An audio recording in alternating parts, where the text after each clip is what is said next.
an image today. The president did, of him looking like Jesus. The Pope has been speaking out against the war. He says, I'm not afraid of the Trump administration. What is going on? You'd have to ask a psychiatrist.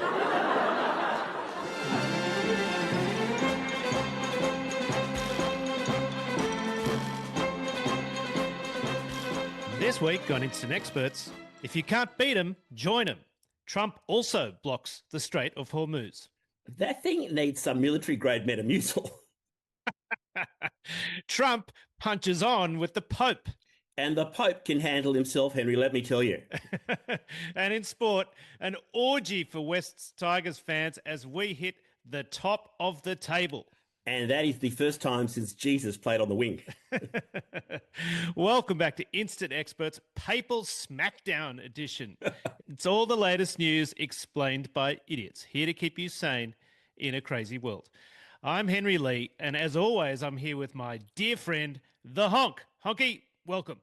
Henry, my dear fellow, what a pleasure to be here with you once again. Now, where are you watching from this week, Honk? Well, I'm back on my boat in Hormuz. You really did leave your heart there, possibly your microphone as well. Yes, I took the liberty of taking your lighting with me. I hope you don't mind.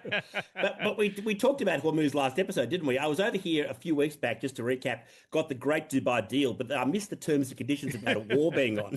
So to apologise, to make it up to me, they very nicely set me on an Iranian sea cruise that was somewhat impacted by sea mines. So then I got evacuated back home to your place, where I had to live out the back with the sheep in the 50-acre backyard, along with Jeeves, the Financial Times page's ironing butler. Then no sooner was I back home safely in Sydney, there was a fucking ceasefire. So now you've gone back. So now I've gone back, because I'll tell you why, because I'd heard such great things about Karg Island. I just had to see it for myself. Isn't Karg Island Iran's main oil and gas terminal? Well, I know that now. I didn't know that then. And I can tell you, it's not exactly Hawaii, but I am told there's a half-decent beach and at least one date palm to sit under on the northeast side. So that's my plan. Kick back under the palm tree, read an Iranian novel, and drink a delicious cocktail of crushed ice and crude oil. So you haven't made it there yet. You're not at Karg Island as we speak. Well, that's the thing. No sooner had I got back here than the Strait of Hormuz was blockaded. And well, Honka was blockaded before. Iran hasn't been letting ships through for weeks. We've been talking about it for probably 4 or 5 episodes now. Yes, but this is an Iranian ship, so I thought it'd be okay. I see. Your ship's Iranian. That's a brave choice. Well, it's more your shadow fleet Iranian. The ship's actually registered in Gabon in Africa, which turns out is the new hotspot for ships escaping sanctions. Is that true? I thought Panama was the main flag of convenience. Well, you're quite right. I mean, as always, you are our expert on international fraudulent shipping arrangements. Panama is the main flag of convenience in the sense that it's got 22% of the world's shadow fleet. But Panama is basically America in this neck of the woods, so that wasn't going to cut it around here. We tried Cameroon and Sierra Leone, but Gabon just offered a better deal. 0% down, interest-free for 18 months, then you can pay in 24 easy installments. Gabon, for all your shipping needs. It is Harvey Norman for cunt regimes. But why can't you get through the Strait to Karg Island? Because now the blockade is blockaded. What? Yeah, you see, on last week's episode, we were eagerly awaiting the outcome of the Pakistan peace talks between the US and Iran. Only the US sent the Vice President B.J. Vance, the Vice Prostate, to handle negotiations from the US side, along with Steve Witkoff and Jared Kushner, who are about 5 wars deep in their efforts to bring peace to the Middle East. And Vance, of course, is the kiss of death. He killed the last pope. He killed the bid for Greenland by going there. He killed the electoral chances of that far-right wing party in Germany, from memory. Yeah, and he killed these peace talks as well. To be fair, Iran was never going to agree to anything, just to be clear, including reopening the Strait of Hormuz. They're still going to be there in 100 years, so their attitude, I think, is they can just wait the US out. But Trump, of course, has no patience at all, so he immediately escalated like he always does, and he blockaded the Strait of Hormuz too. So he blockaded the blockade. Exactly, as I said at the start, because even though Iran is blockaded, it's still letting some ships through. It's only bound for China plus other friendlies who are willing to pay the $2 million toll per ship. Right, so Trump is blockading those ships, the Iranian ships. That's right. He's trying to cut off the flow of oil out of and cash back to Iran. It's one for the purists, isn't it? It's a blockade's blockade. The average person probably wouldn't appreciate the majesty of the blockade, but I can tell you the other blockades do. When that blockade walks into the blockade dressing room, which it can't obviously because the dressing room's blockaded, but when it does, if it could, the other blockades would stand and applaud, honk.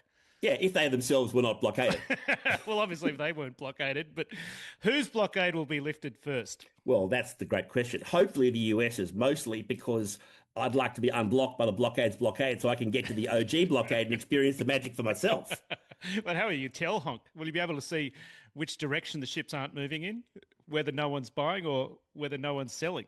Well, great question again. In all seriousness, the US blockade does make a tiny bit of sense. Other than that, Iran is almost certainly happy to wait it all out. The bigger threat is Trump losing patience with the negotiators and just killing everybody. Yes, and I'm sure Linda Evans-Yahoo would be happy to help. Yeah, we spoke about Linda Evans-Yahoo a couple of weeks ago. So dynasty style, push him off the balcony into the chandelier, have a mud fight at the wedding. Fall into the pool. Oh, fall into the pool. What a classic.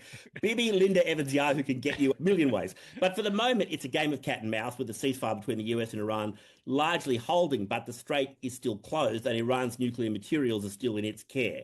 So Yes. you'd say the most likely result for now looks like being an extension of this current 2-week ceasefire. But I mean, who the hell knows? It could change by the time this episode is on air. In fact, it's changing now, even as we record, because the US just tonight has begun threatening massive new economic sanctions on China for continuing to buy, as it does, almost 80% of its oil from Iran.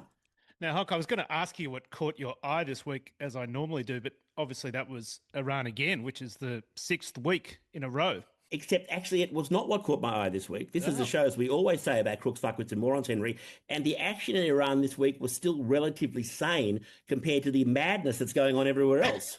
Right, so what did catch your eye this week? Well, last week, Henry, you were frothing over the US Masters golf, and I've got to say, the enthusiasm was beginning to rub off even on me. And sports connoisseur that you are, the sports correspondent of the show, and a true sports connoisseur, you would know that as night follows day, the US Masters is always followed by WrestleMania. Now, Honk, I know you love wrestling and always want to talk about it, and I never do, but we normally do sport later in the program.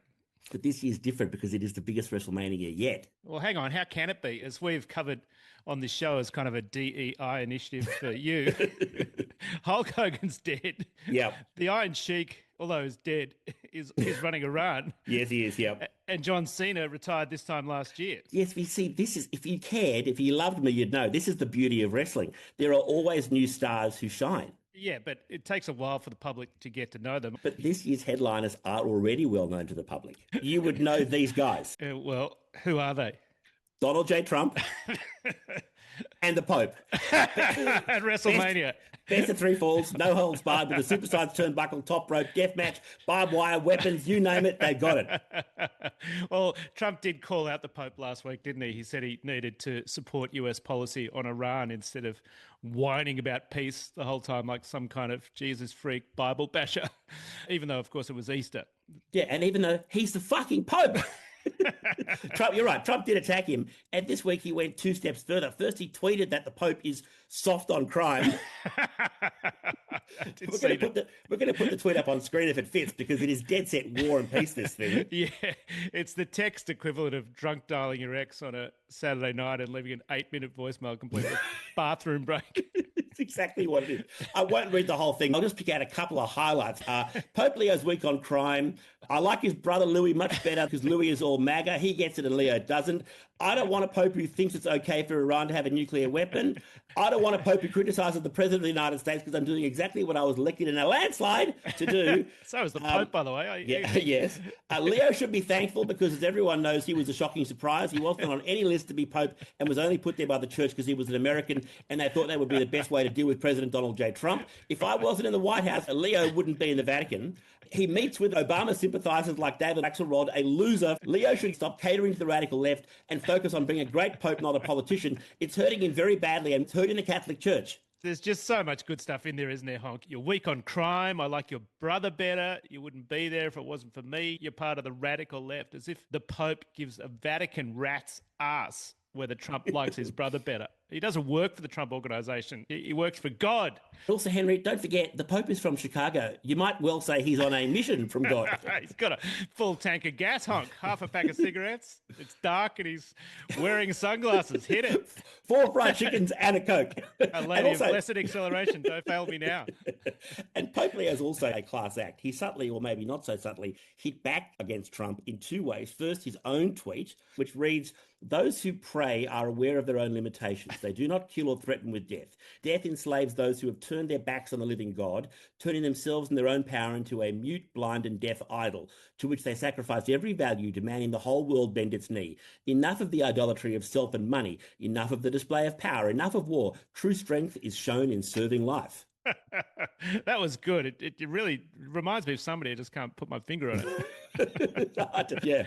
But even better than his tweet was the Pope on video on a plane directly responding to Trump. Here he is. I do not look at my role as being political. I don't want to get into a debate with him. I don't think that the message of the gospel is meant to be abused in the way that some people are doing. Well, the subtext is pretty clear, isn't it, Honk? Really the text. How did Trump respond, given that he never admits that he's wrong, even when he's wrong, which is often?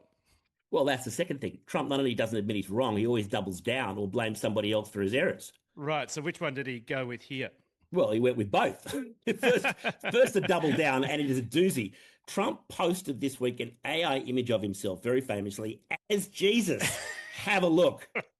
It's got everything, Honky. It's got the Jesus robes. It's got the healing hand on the patient. It's got fighter jets, of course, American Eagles, the Star-Spangled Banner, even naughty nurses, Honk, or at least one of them, looking to Trump as the savior or possibly to do something else.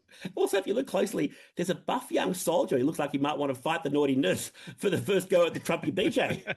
But the Trump as savior bit is unmistakable, right? Religious iconography. Unmistakable. And unsurprisingly, a whole lot of American Christians and Catholics in particular were extremely put out by that. The Pope talked about it specifically in his tweet, didn't he? Saying enough of the idolatry of self. He was quoting the book of Psalms, but you could also turn to chapter 2 and a little thing called the Ten Commandments, which Moses picked up at the drive-thru on Mount Sinai in the Exodus from Egypt. On stone tablets, which he destroyed in a fit of pique, Honk, am I right? He did, but he was given another set, which he stashed in the Ark of the Covenant for safekeeping, which, of course, is now in a warehouse in Arizona ever since Raiders of the Lost Ark. It is under the watch of top men. Who? Top men. Anyway, Commandment 1 from memory is, I am the Lord your God. You shall have no other gods before me. That's right. Adonai Eloheinu Adonai Echad is the original Aramaic and biblical Hebrew. Very good. Well, I went to chapel, Honky, not Hey, my synagogue, people, but, you know. my people wrote it. And Commandment 2, let's see how good your chapel is. Commandment 2 is what? That's false gods. I think no idols. You shall not make or worship graven images or idols. Very good. Gold star, which Trump plainly did of himself. So how did he explain that one, Honk, since he is never wrong? Well, he did what he always does, which is he blames somebody else. Who? The fake news media, of course. Have a listen to this. Mr. President, did you post that picture of yourself depicted as Jesus Christ? Well, it wasn't depicted. It was me. I did post it, and I thought it was me as a doctor, and it had to do with Red Cross as a Red Cross worker there, which we support. And only the fake news could come up with that one. So Trump posting a fake video, which is plainly of him as Jesus, is the fault of the media covering real news. Yes, but you could tell even Trump knew he'd fucked up. Of course, it didn't stop the bullshitter in chief Caroline Levitt, his press secretary, who said that the image of Trump was, quote, a doctored image. No shit, Kazza. It's AI, which Trump posted. Yeah, but the two of them couldn't even get their story straight. Levitt said it was a doctored image, and then Trump's explanation, as you heard, was that it was him as a doctor, which was a very strange thing to say, given he's clearly dressed as a religious figure, and specifically Jesus. But it's prompted a number of commentators online to suggest, I think very plausibly, what happened, which was Trump is so out of it, so addled, that he was told to say the image was doctored. But further to our cold open from the former House Speaker Nancy Pelosi, Trump is becoming so senile that he heard doctored and thought that meant that he should say the image was him as a doctor. And this is the guy with his finger on not only the US's nuke button, but if he gets his way, Iran's nuke button as well. So the whole Jesus pylon has been magnificent. Probably the best comedically was this follow-up clip, which for those listening, not watching, is the same audio, but with Trump making his excuses while entirely appearing as Jesus. I did post it, and I thought it was me as a doctor, and it had to do with Red Cross as a Red Cross worker there. That's going to be hard to top, I reckon. Except we commented last week on the odds of the US president, which you correctly said were very long odds, using his Easter message to say, quote, praise be to Allah, as he did in a tweet. Now the president of Iran is siding with the Pope. Here is Dr. Pezeshkian, straight from his own ex-account, saying, His Holiness Pope Leo XIV I condemn the insult to your excellency on behalf of the great nation of Iran and declare the desecration of Jesus, the prophet of peace and brotherhood, is not acceptable to any free person. I wish you glory by Allah. It's too good. What's the upshot of all this alliance between the Pope and the Iranian regime against Trump? Who knows? It's kind of an unfolding story, but the upshot right now is Trump is in deep shit with US Catholics, losing their support at a rate of knots, contrary to what he says. The Strait of Hormuz is still closed, and now there's even a push to nominate Pope Leo for the Nobel Peace Prize. I reckon if that happens, Trump might bomb the Vatican. Dead set. Crooks, fuckwits, and morons. What a week. And for this show, that is just for starters, Henry. Well, Honk, an amazing account there, but it's time for shout-outs to listeners, our world tour every week. We have loyal listeners all over Australia, of course, and all around the world with regulars in places like Brooklyn, New York, Madawi in New South Wales, and Auckland in NZ. In NZ. You're quite right. But special welcomes this week, Honk, to Osaka, Japan, where the cherry blossom season is in full swing. At Japan, where the world's greatest rock band, the Black Crowes, have been this week. But more importantly, the Cherry Blossoms, and I haven't seen that band for, it's got to be 3 or 4 days, but the Cherry Blossoms are also the nickname of Japan's national rugby team, Henry. I don't know if you knew that. How would I know a thing like that, Honky? Nonthaburi in Thailand, just in the northern part of Bangkok. Oh, that's the people's part. Probably not, Honky, given our listener is presumably an Aussie expat on a package with slaves in the pantry. But Fair, yeah. And Miami, Florida, USA. Oh, welcome to Miami. Yeah, I love Miami. Benvenidos a Miami. I spent about 6 months in that part of the world in 1999. I remember that. Bouncing in the club with the heat is on all night on the beach till the break of dawn. My favourite Miami story is actually music-related, Honky. Hang on a sec. 500 degrees in the Caribbean seas. But Honky is not Will Smith. Hey, what is wrong with Will Smith? But I can't feel a drip on the strip. It's a trip. Ladies half dressed, fully equipped. I get it. We'll party in the city with heaters on all night on the beach till the break of dawn. But this one is not about Will Smith, Honk. It is about the Bee Gees, the brothers Gibb. Yes, I am familiar. Yes. You know their song Jive Talking. You know, it's got that super catchy intro. It's got that doom. Oh yeah. You mean it goes Jive Talking? That one? Yeah. Exactly. So that rhythm, that doom, doom, doom, at least the bass drum part, came from when the Bee Gees were driving over the Julia Tuttle Bridge in Miami in their car. And they kept hitting the joints in the bridge, the expansion joints, and that produced the rhythm. And Barry Gibb remembered it, and he's a musical genius, so he turned it into a song. I reckon they might have been hitting a few other joints as well at that time. But I think I did know that. Wasn't the song originally going to be called Drive Talkin'? Because that's what they were doing? Yeah, very good. But for extra points, where were they driving from and to? I don't know. Was it home maybe to the studio? I think, doesn't Barry Gibb live, or he did live in Miami? You're right. He's got a mansion on the water these days. But at that time, they were renting a place and commuting to Criteria Studios to record an album called Main Course, which had Jive Talkin', but also Nights on Broadway and Fanny Be Tender. What was the inspiration for Fanny Be Tender? You could say. Anyway. And the place that they were renting, Honky, was 461 Ocean Boulevard. Oh, the famous Eric Clapton album. His comeback album after he was on Smack for a bunch of years. With the world's widest and, of course, therefore most popular version of I Shot the Sheriff. Indeed. The Bee Gees had the same manager, Robert Stigwood, who recommended the house to the Bee Gees after Clapton had finished. Stigwood, wasn't he, like an Aussie impresario? He also produced Grease, Stigwood. He did, yeah. But are you sure it's Criteria Studios, not Criterion Studios? Once a pedant, always a pedant. I am sure, Honky, because I looked it up. It's actually got 7 studios, so the plural is appropriate. There you go. Great story. Thanks for listening, Miami. Thanks for listening and watching, everybody. That is, if you still are after all that horseshit of us. Now, Honk, apologies. Well, I'm pleased to say no apologies this week. You're off the hook. But a follow-up. Last week, we expressed our instant expertise, you'll recall, on the former Australian war hero Ben Robert Smith being charged with war crimes. And we said we had our doubts about the wisdom or the justice of it. But we did ask listeners for their take. Our long-time regular listener, Julian, took us up on the offer. And judging from the headline of his email, his own take seemed to be somewhat different to ours. Right. What was the headline of? BRS is a cunt. I don't condone foul language on this show, Honk. What was he trying to say? Now, Hog, also we last week played a video of Trump describing US bombing raids on Iran. A video we said sounded very much like Trump describing his first all-male orgy. Now, that was a joke, but it turns out that we may have been closer to the truth than we realised, because while BJ Vance was failing in peace negotiations with Iran in Pakistan this week, Trump was focused on an even more critical mission, which was attending a UFC fight. Which I think was in Miami, by the way. And he was possibly trying to pick up the winner at ringside right after the fight. Take a look and listen to this. Go do what you're doing. You're a beautiful guy. Great fighter. Put me to more than you win this fight. I'll give you a hundred. You look so good. You're too good looking to be a fighter. You are some fighter. Thank you, man. Thank you. I mean, he's really into that guy, isn't he? He's touching his leg, the whole thing. I hope someone told the naughty nurse and the cock staff corporal in the Jesus pick they've got competition. Hog, it's time for quick shots from around the world, complete for the first time with a theme song, with thanks to some people called We Are the Dreamers, a theme we think subtly sums up the state of the globe at the moment.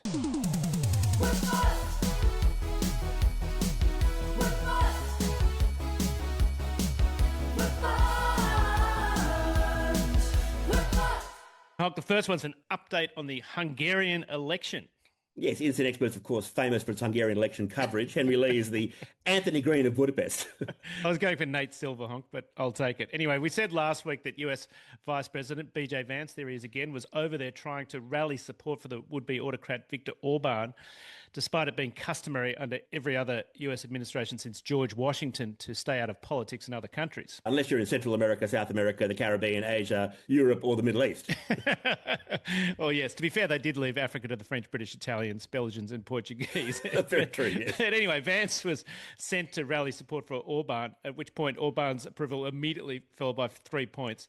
And the trend continued on election day, only more so, and Orban got his ass absolutely handed to him. His party, Fidesz, won only 55 of 199 seats. The winning party, the Tisza, won 138.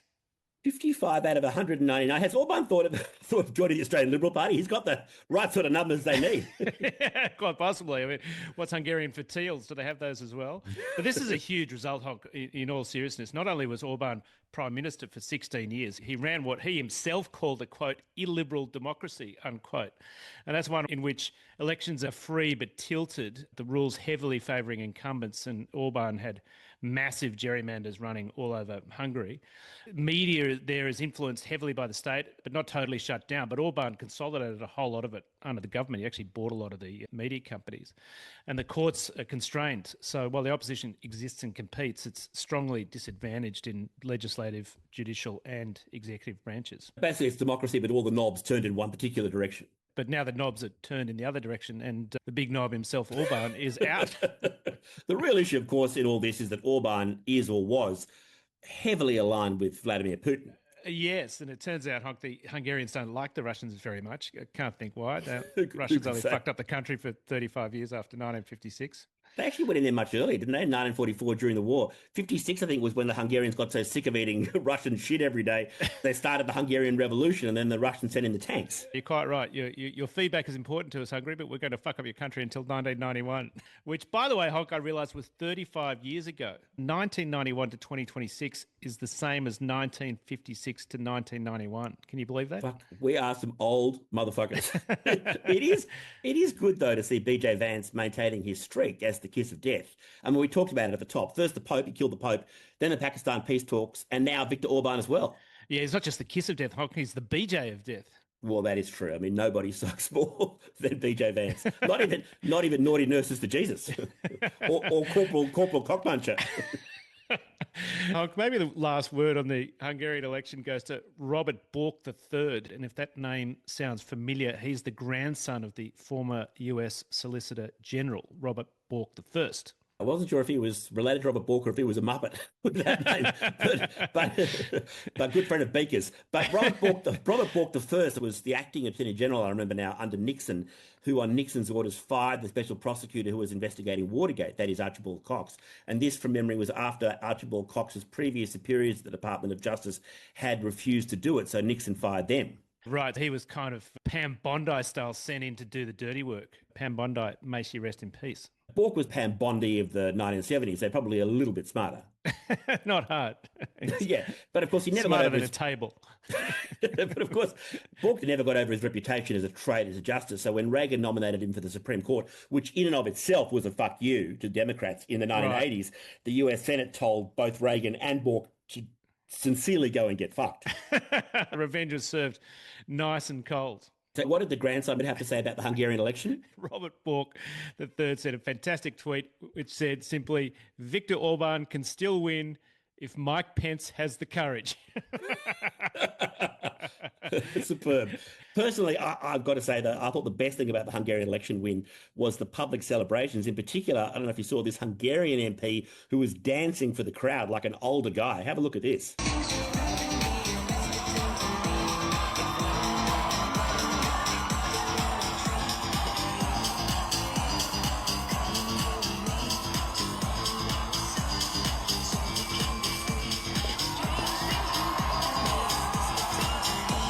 That's tremendous. Shades of 91 when the Russians left. By the way, it looks like from the captions that that MP guy might become Hungarian health minister. Maybe Right. RFK style, he can reintroduce not only breakdancing, but measles. We Make got- Hungary spotty again. There was also Melania Trump's unprompted speech late last week, just as we were recording, saying, I have nothing to do with Jeffrey Epstein. That was a very strange move from the former UN Secretary General, wasn't it? Someone said she should look up the Barbara Streisand effect, that is drawing attention to something that no one was previously talking about. Indeed. Were they playing a wedding-style slideshow of her with Epstein in the background while she was speaking?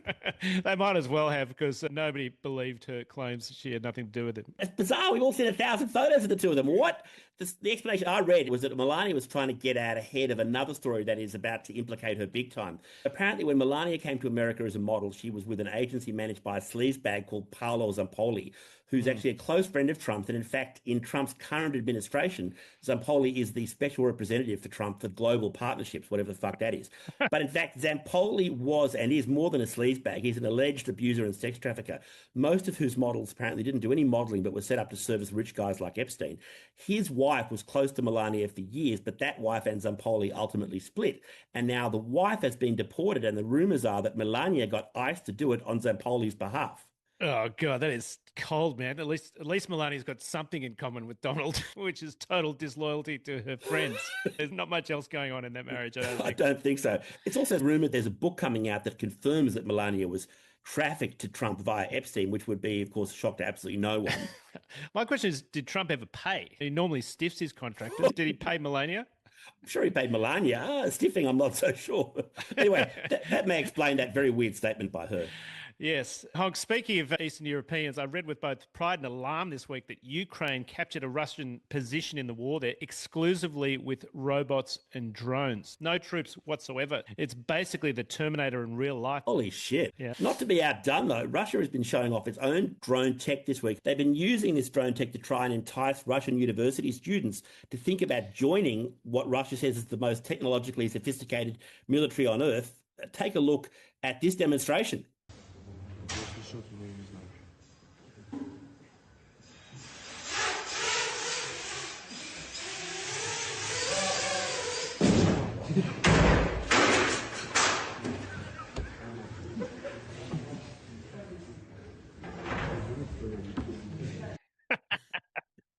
Listeners, that sound was, as you might have guessed, the Russian drone being launched by Captain F-Troopskaya / Goma Pavlovich into the lecture theatre roof, then into a table where it smashes apart. We will post that to our show notes for you. Hoganski! If that drone was Ukrainian, Honk, the building would have blown up. Sure would have. Last quick shot. This week also saw the successful Artemis 2 lunar mission return to Earth. That was the first crewed flight beyond low Earth orbit since Apollo 17 in 1972. It broke the Apollo 13 record for greatest human distance from Earth travelled. The 4 astronauts included the first black astronaut to travel near the moon, the first woman to do so, a Canadian who became the first non-American to journey to the vicinity of the moon, and in the commander of the mission, the oldest astronaut to do so at the age of 50. You like to give me a lot of shit for liking pro wrestling. I do. I have already this show, and I will do so again, Honky. Except, Smarty Pants, it turns out some very serious people also love pro wrestling. What is the very first thing those people did when they got into weightless orbit? Take a look.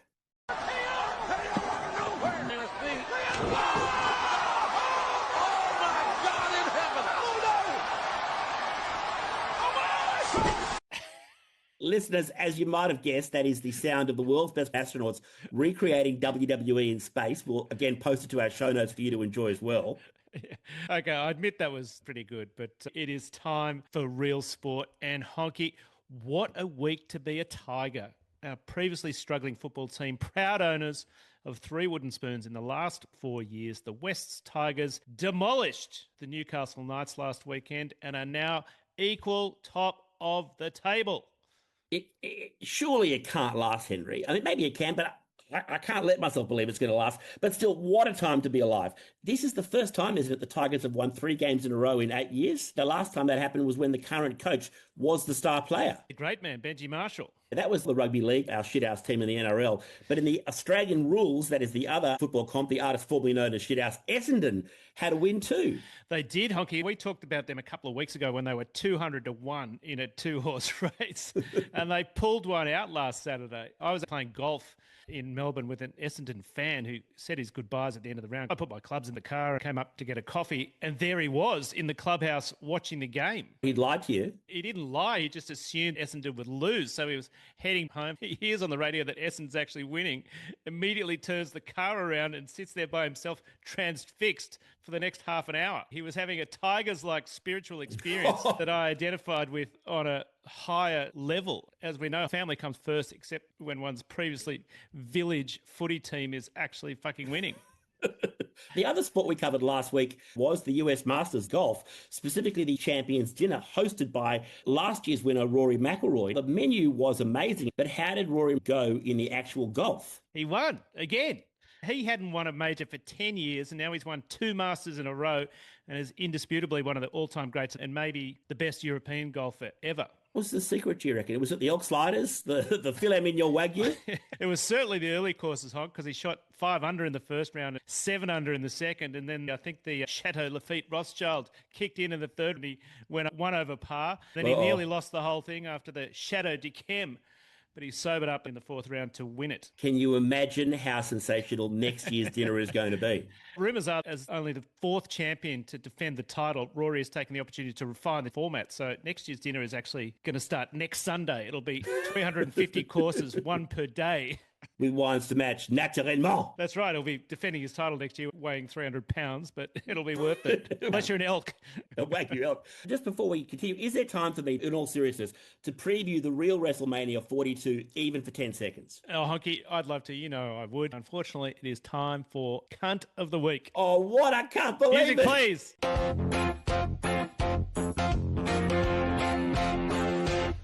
I'm a cunt. Wait, is it you?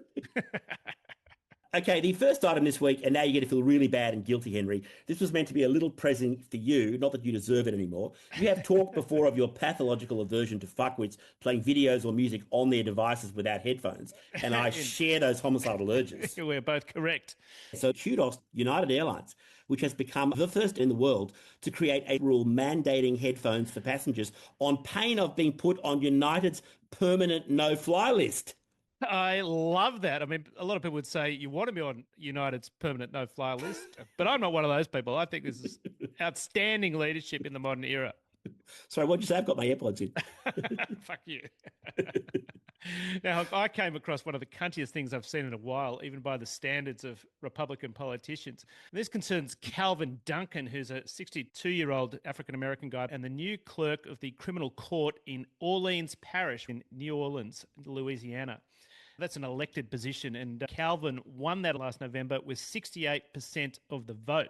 Why is that a big story? Because Calvin Duncan did it after spending 28 years in jail for a murder he didn't commit. He's been exonerated. Now he's got a law degree, Then he ran for office to try to eliminate some of the systemic injustices that he had obviously experienced firsthand. Incredible. Go Calvin. Except the current white Louisiana Republican governor, a guy called Jeff Landry, when he was Attorney General, opposed Calvin being compensated for his 28 years behind bars. Well, fair enough. I mean, Calvin got 28 years of food and board. What the fuck else does he want from the great state of Louisiana? Calvin did drop his claim for compensation, but only because Governor Landry's own Attorney General threatened to strip Calvin of his law license if he didn't. That is pretty cunty. But wait, Honk, there's more, because now Governor Landry is trying to rush through the Louisiana legislature new laws to get rid of Calvin Duncan's office of criminal court clerk altogether. That's the one he was elected to with 68% of the vote just 5 months ago. The sheer cuntiosity. That is almost maximum cuntiosity. That's one of the worst, most egregious things I've ever heard. But now, Henry, I want to take you back to a simpler time, perhaps more a traumatic time, that traumatic time that you were working in professional services. And the most traumatic part of that traumatic time, the compulsory fund corporate retreats. Oh my God, I still wake up screaming, Honky. The trust exercises with people you don't trust, the brainstorming sessions where they encourage you to say what you really think, but if you do, they'll fire you. Having to sleep with the boss, sometimes also with his wife. That was the worst bit. But Henry, you never knew how good you had it, because this is the story of what must be the cuntiest corporate retreat in the history of the world. This was attempted to be run by the US streaming platform Plex, in particular by its CEO, who was a massive Survivor fan. So he decided to run a Survivor-themed retreat. Right, was this somewhere beautiful like Tahiti or Palau? Honduras. I'm nervous. I must also say I haven't heard of Plex, the streaming platform. Well, that's probably because most of the staff there nearly died or have since been involuntarily committed. So here's the story. The CEO, as I said, is a massive Survivor fan. He books out this whole alleged luxury retreat in Honduras, cost $500,000. He flies out 120 fully remote staff as a thank you. Couple of weeks out, the manager of the hotel in Honduras tells Plex that he's quit but had a great retreat. I've got a bad feeling about this. Then they're inquiring about the catering. The CEO finds out the head chef has also quit. Still the CEO decides to go ahead, right? How bad can it be, given they're paying $500,000, right? In fact, the CEO is a pretty good scout. He even heads out a day early to make sure everything is in order for what he hopes is going to be this great retreat to say thank you to the staff. Right. On the way into the retreat, the resort, the entire place turns out to be guarded by military types with machine guns. Now, the boss figures it can't have been taken over by a gang. It must just be security. Oh, they're very, very particular in Honduras. When he gets there, he's told by the hotel staff itself to only eat the fried food, do not eat anything else. But the CEO is one of these American sort of health nut guys, and he's dying for a salad. Cut to the rest of the Plex team of corporate retreaters arriving the next day to find the boss in bed with explosive E. coli diarrhea, which is impervious to any known injection. He's hooked up to an IV bag to stay alive. So now he's out of the picture. He's dying on the salad. He's dying. For a salad. And he's the only guy who wanted this fucking Honduran Survivor thing in the first place, right? Yeah. So the rest of the team of retreaters tries to stay alive. He's the first man off the island. He's his arsehole voted him out. hand back the torch. The rest of the team of the corporate retreaters tries to stay alive now by taking turns cutting open all the meat served to them. Remember, the chef has quit to discover that. What are they cutting over? Are they animals or is it human flesh? Are we at the human flesh stage? Is this the people from the last retreat? Whatever they're eating, they're discovering that none of it has been cooked through, so they're starving, right? But now it gets worse, because what no one has told the staff, except the CEO, who's now half dead and hasn't told them, is now the Survivor-style boot camp guy arrives. So they're starving, right? These are office workers, not reality-type competitors. Yeah. So, but no one's told the boot camp guy that, right?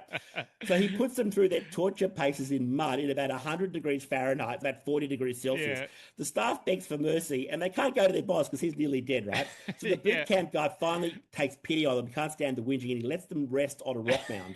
Right. But Is this it's not- Sergeant Slaughter? This is not a true story. You're making this up. True story. It's in the Wall Street Journal. But the rock mound he lets them rest on, the boot camp guy, is not a rock mound. It is a massive Honduran bull anthill. The entire staff retreaters get the shit bitten out of them in their ass, and an emergency doctor has to be brought to give them all injections while they scream in agony. When they recover, they're expected to play Survivor games, including having to eat tarantulas. What? Did the tarantulas eat bull ants? Is that the idea? Or is I that don't know. Independent events. They also can't sleep at night because the ceilings keep collapsing when live wild porcupines fall onto their beds through the ceiling. You are making this up. From Wall Street Journal magazine. So finally, these poor bunch of bastards are flown out to another resort island in Honduras where the theory is it may be more relaxing. Right. But when they get there, the airport on the island shut and they're marooned there, which is when the antihistamine injections from their arse ant bites wear off. So they're drunk, they've eaten nothing, they are in screaming agony. There are no medications available on the island. Every single one of them virtually quits the company. I think the boss or what's left of the boss is still at the hotel or what's left at the hotel shitting himself to death.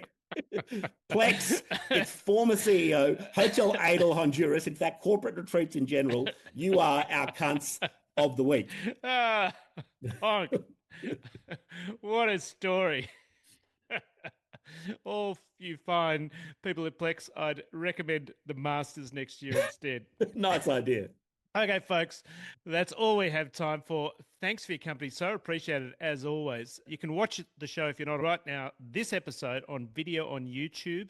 The link is also in our show notes. So drop us a like and or a comment. We'd love to hear from you. On Spotify, of course, you have a choice of video. Or if you're worried you'll see Donald Trump naked on a cross while Corporal Blowjob and that UFC fighter take turns going down on him, you can just listen via audio. Find us in all the usual social media locations, especially TikTok and Instagram and YouTube for our short clips. And remember to share our show with your friends on WhatsApp and rate the show on Apple Podcasts and Spotify. It helps grow the audience immensely. It really does. Also, as we always say, please check out our show notes for a rundown of what's in the show. From the show notes, you can send us a text. We'll read it on the show. You can send us a voicemail direct from the show notes. We'll play it on the show. And do read our show notes for more dumb jokes. In fact, so dumb, Caroline Levitt would say they were doctored and Trump would blame them on Dr. Henry Lee. We'll be back again next week at the usual time of ASAP on Saturday, Aussie Eastern Standard Time. Now, this week we're going to finish mostly with some audio, as we normally do, of particular crookery, fuck witticism or moronification awesomeness, and we've each made a selection. Yeah, and I can't go past the genius of puppet regime. I'm totally into these guys. These are the sort of updated spitting image. We've featured them before. And they have identified, Honk, the root cause of the stoush between Trump and Pope Leo. And that is the little-known fact that Trump himself was a candidate for Pope when Leo got it. Wow, who knew? Myself this week, in a bit of a departure for us, I've gone with something a little more serious. This is Irishman David Ryan, who earlier this year became the first victim of Catholic Church sex abuse as a child ever to be granted a personal audience with a pope. He met Pope Leo at the Vatican, and he describes the meeting, and it's very, very moving stuff. So enjoy Pope Leo's basic decency and President Trump's basic lack of it. Yes, indeed. And we'll be back next week because, as the great Henry Lee always says, I think you deserve a corporate retreat, Honk. There's this great hotel. It's not far from you, actually, in Hormuz. It's in southern Lebanon. The chef's Hezbollah, but the kosher food. Sounds wonderful. He's really picked up a lot in his travels. Oh, did I mention? Stupid never sleeps. Just amazing. What a lovely, lovely man. So at ease, just sat down. He listened to me. I put my questions to him, and we spoke about each question in length. And he will do everything he can. I'll never forget it. Never, never forget it. His sincerity, his empathy, he felt my pain. What an experience to have. He was so sorry to hear of my pain, my family's pain, and for the other survivors. And he said, and me speaking to him today, that hopefully that some other people will come forward and speak about it. Welcome. Why do you want to be the Pope? Because frankly, the Vatican has had a little too much DEI. Day, it's Latin for God. You know, you're not really qualified for this position. Why not? Well, for one thing, we adopt to hire a new Pope who is, come si dice, not white. Cardinal, look at me. Okay, will you look at me, please? I'm orange. Okay. Well, what is your position on the use of Latin in the church? Well, it depends if the Latin in the church is undocumented or not. This is the house of the Lord, Mr. Trump. Plus, your history of a sexual harassment alone is... Oh, look who's talking, please. You're not even Catholic. No, I am not. But you know who is? Who? Oh, you know who. You leave me no choice. Madonna! No, it can't be. Look, he's back. Okay, we'll give you whatever you want. Please, just don't. Jesus, don't! You said thank you once.